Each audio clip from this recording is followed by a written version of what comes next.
U.S. President Barack Obama is due to deliver his 7th State of the Union address later on Tuesday. We go to Alexandra Hall now for a look back at Obama's last 6 years. He entered the White House during one of the worst economic recessions since the Great Depression. Under the banners of change and Yes We Can, Barack Obama quickly vowed to close down Guantanamo Bay detainment camp within his first year as president. In the meantime, Gitmo has become a symbol around the world for an America that flouts the rule of law. President Obama's trademark legislation, the Affordable Care Act, required everyone in the United States to get health insurance. It marked the beginning of his enduring struggle with Republicans and one of the most unproductive Congresses in U.S. history.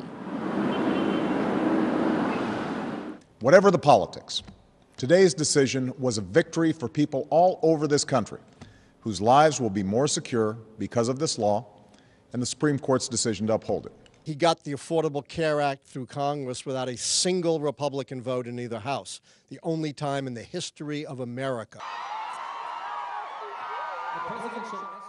In his re-election campaign, President Obama promised to end the war in Afghanistan.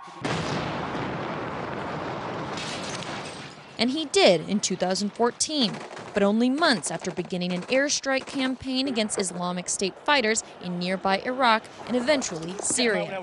Our objective is clear. We will degrade and ultimately destroy ISIL through a comprehensive and sustained counterterrorism strategy. Worried Democrats distanced themselves from an unpopular Obama in the 2014 midterm elections, and voter turnout was historically low. It's now 2015 and the economy is improving. Guantanamo remains open, but another unexpected historic change. Diplomatic relations have reopened between the United States and Cuba. Well, his biggest challenges have always been dealing with the Republicans. Republicans have given him little or nothing and are likely to give him little or nothing during his last 2 years. But it isn't just the Republicans. Democrats had a majority in both houses of Congress during the first 2 years of the Obama presidency, when any number of initiatives could have been signed and approved.